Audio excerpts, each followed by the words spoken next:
Welcome to SVG TV News for Tuesday, March 7th, 2023. I am Rochelle Batiste with the details. The government of St. Vincent and the Grenadines is expected to conduct a housing and population census this year.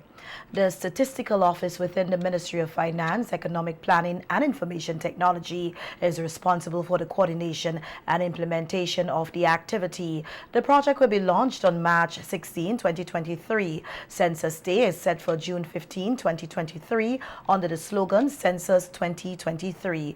They counting you, they counting me, the information will benefit the whole country. The keynote address at the launching ceremony to be held next Thursday at the Methodist Church from 10 a.m. will be delivered by Prime Minister Dr. Ralph Gonsalves. Addresses will also be delivered by Minister of Finance, Economic Planning and Technology, Camilo Gonsalves, Leader of the Opposition, Dr. Godwin Friday, and a representative from CARICOM.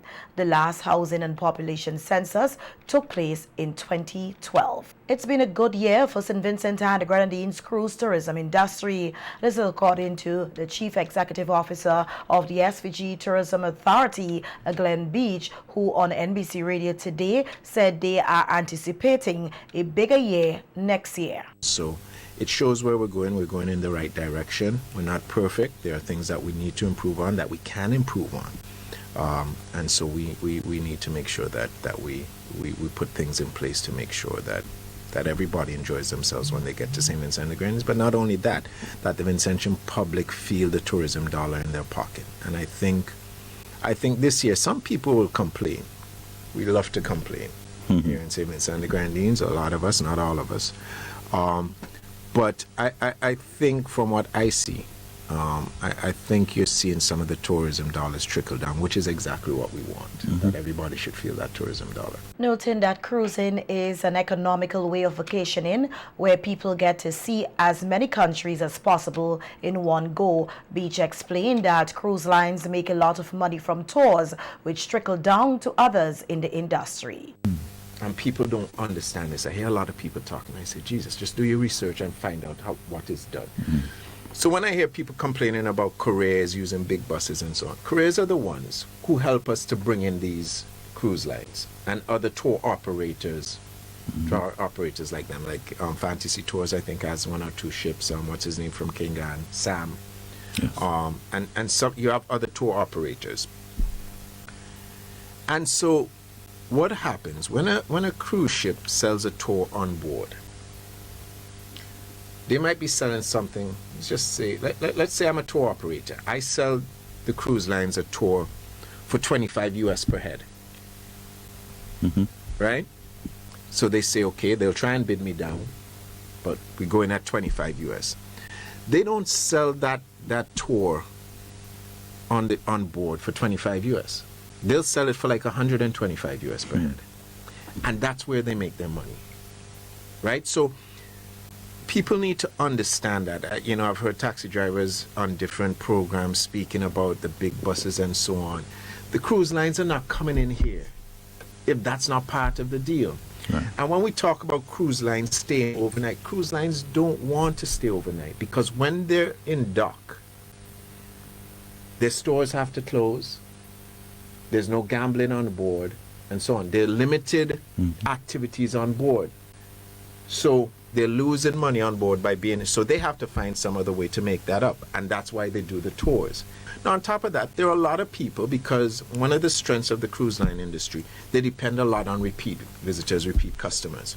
So after a while, when customers start to understand the industry, a lot of them will not take the tours. They'll come on and they'll hire a taxi and so on, which is where our taxi drivers and so on make their money, which is a good thing. And so it's the trickle down effect. And don't forget, when you have the tours, you know, you also have your tour guides. So they make money also. Yes. Right? They carry them to, whether it's botanical gardens. Gardens makes money. You know, it depending on how you design your tour. If you go to a rum shop or a shop or a restaurant, you drink your coconut water, some fresh fruit, mangoes, and so they make money. So we need to stop looking at this as such a narrow passage. and understand how it operates, where the money goes. Beach used the opportunity to encourage tour guides, operators, and taxi drivers across St. Vincent and the Grenadines to get a license with the Tourism Authority. The Tourism Authority Act gives us a lot of power in terms of tour operators. And if you're not licensed with us, it's law that you should be licensed with us. All tour guides, tour operators, taxi drivers. We have not cracked the whip yet because we have been giving people the chance to really get on board. But there's going to come a time, and it will probably be this year, when we do start to crack the whip, because we think it's about time. And as the industry continues to grow, the development of St. Vincent and the Grenadines as a major tourism player, we have to make sure these standards are in place. And yes, we have some people that fight back against it. But I think overall people know that it's a necessity to move forward. We have to do it. And, you know, I always say it's amazing. When we put things in place here, there's always a kickback from some people. But I find a lot of times when our people go overseas and they have to follow these laws and rules, they don't. When I compare what our fees are compared to other Caribbean countries, ours are negligent. On the temporary suspension of flights by Air Canada to St. Vincent for the summer, Beach said they are still awaiting a response from Air Canada on the proposal submitted, noting that the airline asked that they be given a few more days to consider the proposal. At a recent news conference, Beach said that the suspension of flights by Air Canada was no fault of Air Canada or St. Vincent and the Grenadines, but more so as a result of the Canadian government change laws and rules regarding flight time for crew members, which resulted in Toronto, Antigua and Barbuda being the furthest route in the Caribbean that Air Canada crew can fly without having to overnight. On the radio today, Beach noted that Air Canada suspended flights to countries that cannot sustain more than 2 flights weekly, which included St. Vincent and the Grenadines and 3 other destinations in the region. I mean, we're disappointed that Air Canada, and we're sorry that we did not get more notice. Even the communications manager for Air Canada made it clear she found out the same day that it was done, because it had nothing to do with her. The network planning had to do it. So we have put it to Air Canada. We've come up with a solution. It's if they can make the logistics work for that solution. I think too many times we think that putting a plane, getting a plane into St. Vincent and the Grenadines is as simple as them just putting it on the system. It's not that simple. Crews have to be put in place, where they're going to fly to, when they come back, how many days off, all of that. You have to get gates. Pearson is one of the busiest, if not the busiest airport in Canada. So it's going to be difficult. It's not one of the largest airports, even though Toronto, I think, is the 5th largest city in North America. So all of that. But the logistics are very important. So I'm being patient. Canada is our fastest growing market, source market. So we really want to get this back up and stream. And I know people are looking forward, but be assured, we're doing everything we can to see. And we're looking at other things in case this doesn't come through. Right. To say, but Canada is also a very difficult market because you have 2 major airlines. It's not the US where you have American Airlines, Delta, Southwest, JetBlue, all of these. Canada has 2 major airlines, WestJet, Air Canada. Somebody inboxed me and said, well, Mr. Beach, you know, Air Canada's canceled. WestJet is there, and WestJet is the Canadian version of JetBlue, founded by the same people. But WestJet does not have the crew. They don't have the planes. WestJet has been canceling flights to certain destinations, so they can't do it.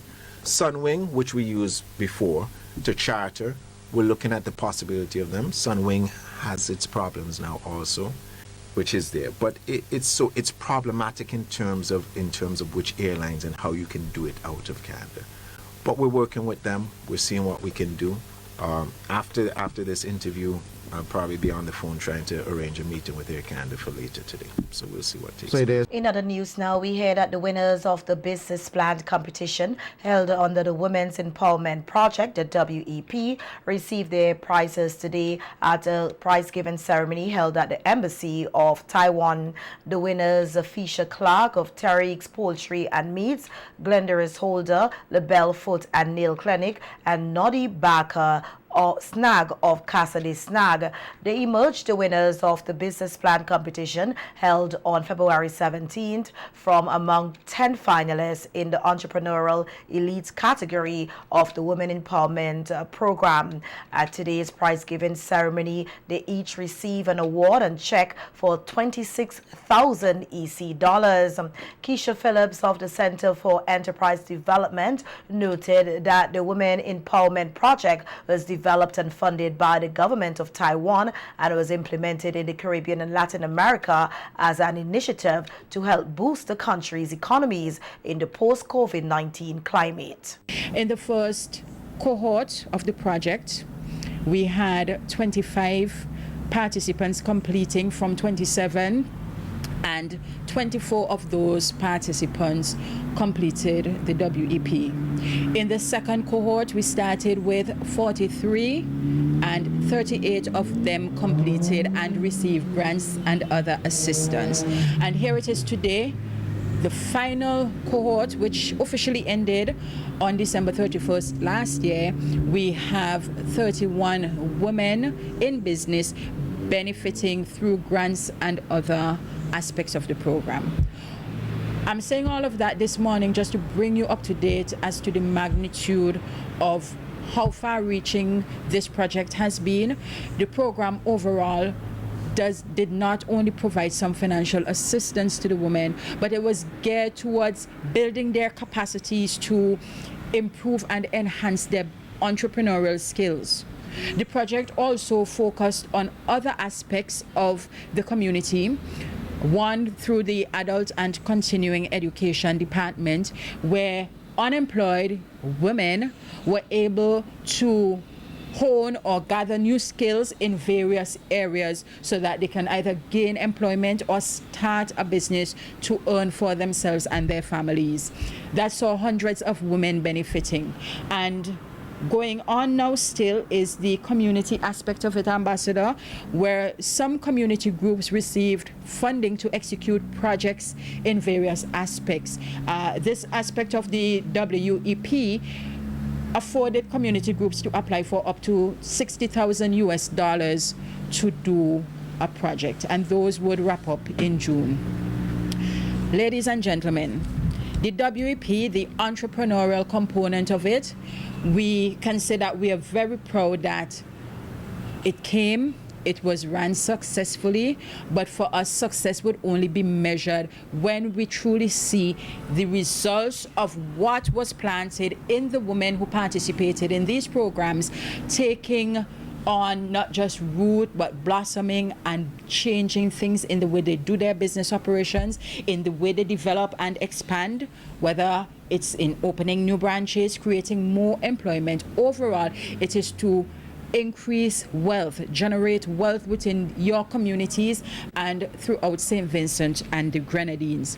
Also addressing the prize-giving ceremony was Taiwan's ambassador to St. Vincent and the Grenadines, His Excellency Peter Sha Ling Lang, who thanked the teams from the Center for Enterprise Development and the Taiwanese Technical Mission for helping to craft the project. Ambassador Lang congratulated the winners of Cohort 3 as he noted the competitiveness of the project. If you look back, it's just like you participated in some kind of a real TV reality show that you just won the finals. But don't forget, maybe 1 year later, somebody's going to come back and check how you're doing after winning that. So yes, this is just the beginning.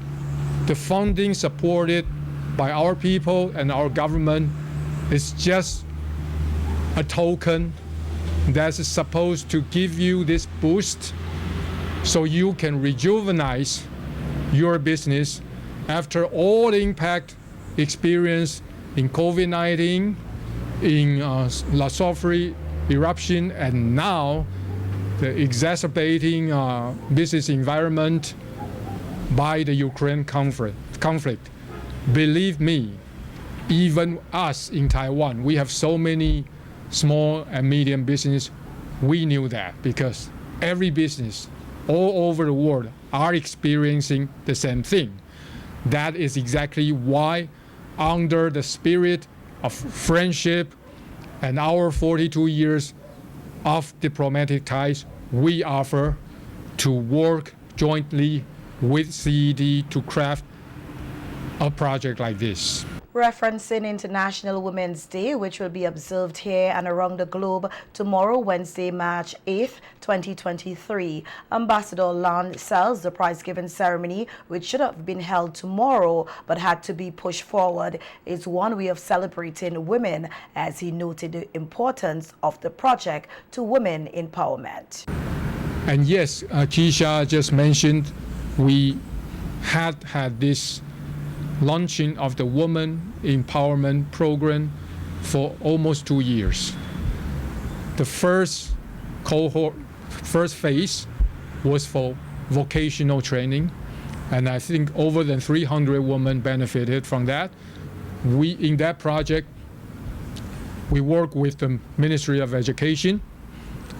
The project you are participating, we work with CED, and as I said, almost 100 women-owned business participated. We work in this case with the Ministry of Finance. And then we have just launched the third phase of this project, which will be working with the Ministry of National Mobilization. We work with women's NGOs. And actually, there's another project which is not entirely for women, but a lot of women participated, which was the on-site project, and we just launched the orientation yesterday. So we have, you can see, we have a comprehensive package set up, working along with the government of St. Vincent and Grenadines to help women and the young people here. I would call it an economic empowerment package, and hopefully through all the implementation of those projects, we'll be able to see business thriving, and we're going to see economic growing. At today's prize-giving ceremony, the winners of the Women Empowerment Entrepreneurial Elite Competition shared a bit about their business. So I am pleased to present to you Cassidy Snag. It's actually my house, right? Cassidy Snag, House of Snag. I am catering for the needs of persons who need a little getaway. So folks visiting St. Vincent looking for short-term accommodation, check out Cassidy Snag. The local folks over here who need to get away on the countryside, and please don't say it's countryside, because it's the best place to be. Countryside, breathe fresh air and all of that. So I will pick you up at the airport, do your tours of St. Vincent, and mind you, countryside have lots of things to do, okay? And of course I do my own farming, so everything is right from the soil, straight to your table, fresh of course. And certainly Noddy is the best hostess with the mostest. And she always delivers quality customer service. And I am pleased to show off that my Booking.com rating for 2022 would have been 9.8 out of 10. So even if I am small, I know I can compete with the big hotels, because it's not just going somewhere, it's about selling a service. People don't even look at the price sometimes they pay. They want to know when they walk away, it was an experience. And I can guarantee that experience at Cassidy Snag, because it's always service with a smile that makes your stay worthwhile. Glendris Holder, and I am the owner of LaBelle Foot and Nail Clinic, where we offer aseptic, non-invasive foot care treatments for persons who are diabetic, elderly, geriatric, immobile, and persons whose immune systems are compromised.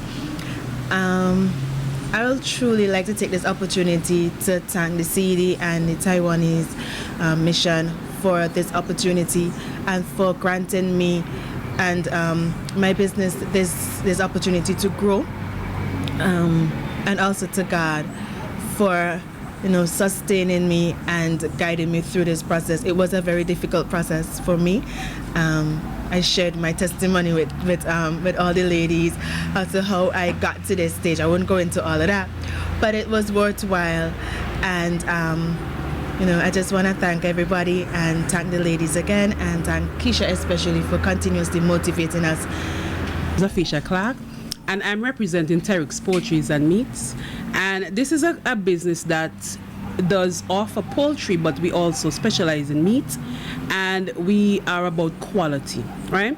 A lot of people complain about the quality of the product that they're receiving, and so we decided to use that as our niche to offer persons a better quality product.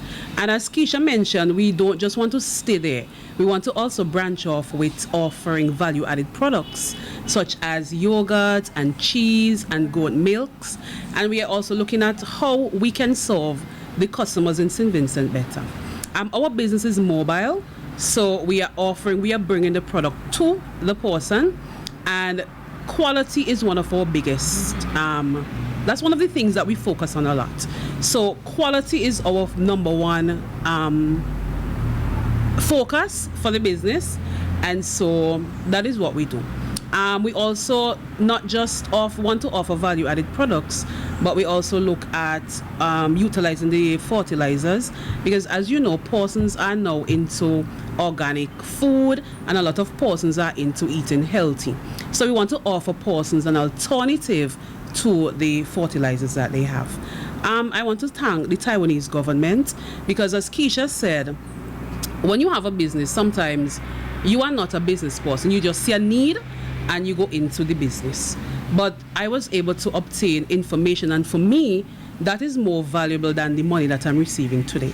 I am thankful for the money, but the information that I received is really valuable, because record keeping was an issue, and so I saw the importance of that, as well as how to make my business better. And the ceremony was hosted here yesterday by the Embassy of the Bolivarian Republic of Venezuela to commemorate the 10th anniversary since the death of former President Hugo Chavez. Addressing the event dubbed For the Love of Chavez, Venezuela's ambassador to St. Vincent and the Grenadines, His Excellency Francisco Perez, spoke of the human Chavez, whom he described as a loving man, a world leader who gave his life for the people of the world. We planted, and he grew in each one of us. Here in the Caribbean, there in Latin America and in Africa, especially where the poor of the earth are. The commander is a man who deeply loved his family, his childhood friend, his friend who shared political ideas, his comrade in struggle, but he also deeply loved us, his people. The leader of the Bolivarian Revolution, native of the state of Barinas, received a lot of love from his family, from his grandmother, from whom he received not only a lot of love, but also education in values, commitment to work, artistic creativity. Chavez enjoyed painting and practiced it in private. In fact, he collaborated with his brother and friend from school when they had to make drawings. In addition, his father, who was a school teacher, and his brother led him to the constant search for knowledge.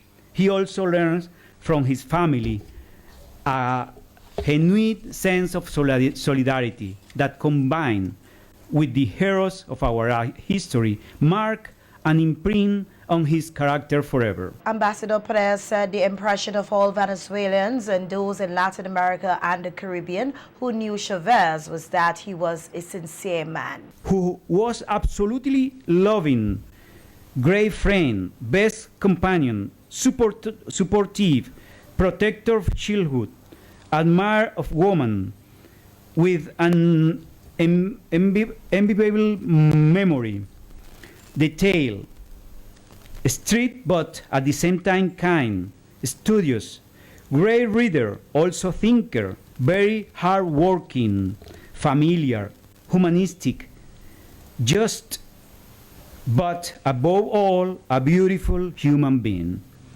Thank you for allowing me to express all this feeling toward my commander. Even more, thank you for allowing me to share them with you, and I hope they reach your souls and you can feel the great admiration that we feel for his work and for him. A hug for all, and let's continue the tribute to Chavez. In his remarks, Prime Minister Dr. Raul Gonzalez described the ceremony as a moving one to celebrate the work, the ideas of HUGO Chavez, who is among a number of persons he remembers every morning. He lives in me. He's very much alive. That is what, when you have a force of nature. The moon is a force of nature. It is born, it dies, and it comes again. The sun is a force of nature. It is born, it dies in the night, and it returns, it comes again. The stars, they are born, they die, and they come again. Chavez is born, he died on May the 5th, March the 5th, 2013, and he lives eternally. The lesser mortals, born, they die, they do not come again. We hear that head of the traffic branch of the Royal St. Vincent and Grenadines Police Force, Parnel, Browne, is appealing to omnibus operators providing a service to the traveling public to conduct themselves in an appropriate manner on the nation's roads. The Assistant Superintendent of Police was speaking to SVG TV News in a telephone interview on recent accidents involving omnibuses. Now I want to make an appeal to the drivers of these omnibuses and the owner as well. You are providing a service to the citizens and visitors of St. Vincent and the Grenadines. And your service should be as such, which will make your customers, which are the traveling public, want to travel with you. You cannot provide a service where it is all about you. You drive how you want. You play what kind of music you want. You play it to what level you want. And you do anything you want to do on the road. It is not about you. It is about satisfying your customer. And I'm appealing to the drivers of omnibuses to be more wise and prudent in the way you operate. It is not all about speed and the loud music, the vulgar music. Sometimes you have persons who have walked throughout the day and they need to travel back to their homes. They're probably not in the best of health, or they just want some peace and quietness, and they travel with an omnibus. And all they can hear is music. You stay in Fire Hill, and you hear them coming all in Calico with the loud and aggressive music that they plays in these vans. We, the police, we are not going to tolerate this sort of behavior, this hooliganism. It is like hooligans. You're not driving pigs. You're driving good men and women, good children, the future of tomorrow. You're driving. ASOP Browne said they will be taking steps against road users who break the law. All these acts must stop. And the owners of these omnibus also have a responsibility. It is not all about the money. You can't sacrifice people's life and people's safety for money. You have a responsibility to ensure that your driver is complying with the laws of St. Vincent and the Grenadines. And with this, we at the traffic department are stepping up. We are going to step up with the way we deal with these persons who are committing or who are breaking the laws. We are continuing with our educational programs on 705 at mornings and 99.9. We will continue to go in schools and lecture persons as to how to keep themselves safe on the road. We are going to involve in some clampdowns where we are going in strategic areas to ensure that we bring a halt to all these acts against our citizens and visitors. The Assistant Superintendent of Police expressed gratitude to citizens who continue to cooperate with the police and urge others to do likewise. I would like to appeal to the traveling public who are so cooperative or who continue to be so cooperative with the police. I want to advise you to continue to be as cooperative and respectful to the police.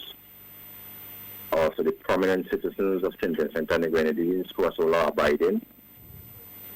If at some point you are uncomfortable with the way or you're not satisfied with the way a police deal with you, I'm advising you to be respectful to the police at all times. If there is an avenue where you can go to report your dissatisfaction, go there and report and seek redress. I will not encourage you to disrespect the police during the time they're carrying out their duties. In reference to the recent accident at Savannah Gutter in Orange Hill involving an omnibus, Browne said the accident is still under investigation. Organization Inc. will be hosting its Heritage Rally on Saturday, March 11th, 2023, under the theme Preserving Our Heritage for Future Generations. In a telephone interview with SVG TV News, President of the OE Heritage Organization Inc., Ingrid Lave, says there will be several cultural performances from various schools and community groups. The 11th, we're going to have activities, we're going to have school performances. We have various schools going to perform cultural items. We have community groups also performing. And we have the Sunday Day school band also performing for us. We have extra activities for the kids. We'll be having a bouncing castle and some women's activities and a punch board. Lafay said the activity is a tribute to national hero Joseph Chatouillet. So we just see the need of bringing the youth together, bringing the community together so that we can recognize the Joseph Chatouillet as our national hero. So we cannot on the 14th, well, that's his big day, but we decided to do it on the 11th. So on that day, we'll be recognizing and honoring our chief, Joseph Chatouillet, on that day. We'll be doing that on the 11th. Lave said a delegation from the Garifuna International Indigenous Film Festival will be in attendance at the event with guest speaker Frida Cedro. From the Garifuna International Film Festival. All these persons will be making a presentation, but our guest speaker will be the president of the Garifuna International Film Festival, that is Queen Frida Cedro, the main presenter, and they'll be giving us insight into the significance of Mariso, and we'll be doing a little of the music, the drumming, and also the punta dance.